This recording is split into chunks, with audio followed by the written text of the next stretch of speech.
Hello everyone and welcome to Halliday's Kitchen. Today we're going to be cooking Margaritaville Chili inspired by a recipe from a Margaritaville cookbook. And here's what you'll need.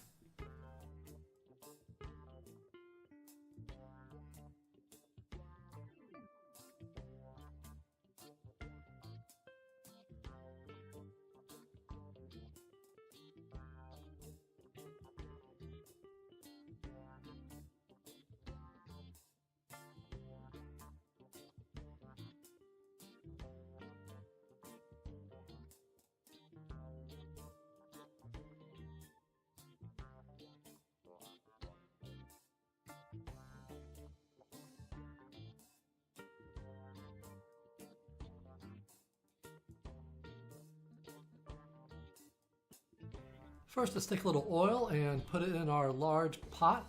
Add our ground beef, and we're going to saute that until it's nice and brown. And any liquids that might have come out during the browning process are gone. Let's add a little salt to it, and then give it a quick mix. And then we're going to go ahead and remove it from the pot and reserve it in a bowl, where we'll put it back later on.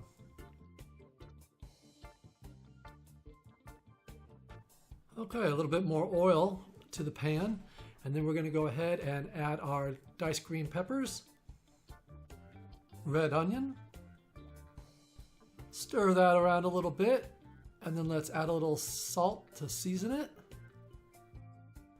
We'll let that sweat down a little bit, about 4 or 5 minutes. Add our tomato paste, add our chili powder, cumin. We'll give that a good mix to incorporate it all well. A pinch of cayenne pepper, dried oregano, a few cracks of black pepper, and as much hot sauce as you like to put in. Now for our diced tomatoes, our can of black beans,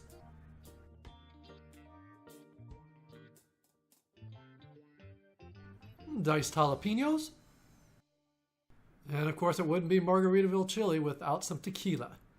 Don't let any of that tequila go to waste now.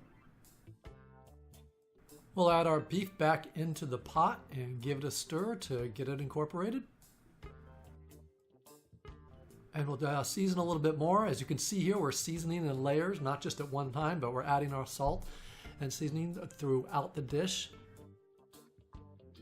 And now we're going to cover and simmer for 45 minutes. I decided to add a little red wine to add to the layers of flavor. After the 45 minutes, it's time to ladle and enjoy. I added a little bit of the honey beer bread from another recipe in the bottom of it. I'll go ahead and put a link in the description below for that recipe. And I'm going to get that ladled up and topped, and we'll give it a try. Now let's top with a little bit of shredded cheese,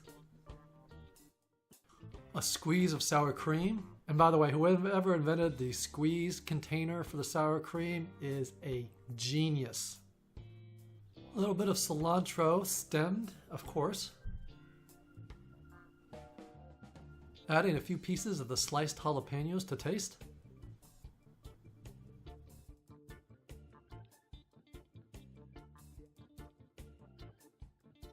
And now for the part that makes all this work worthwhile, let's give it a taste.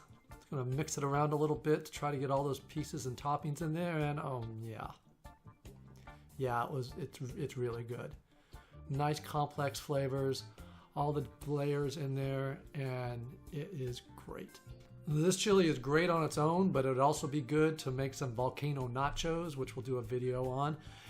And also I think it'd be really good over some like air fryer fries. I think that would be awesome. Very good. And of course, you can print out this recipe by going to hallidayskitchen.com. I'll put a link in the video description below. Thanks for watching, everyone, and hit that subscribe button so you don't miss any of our upcoming videos.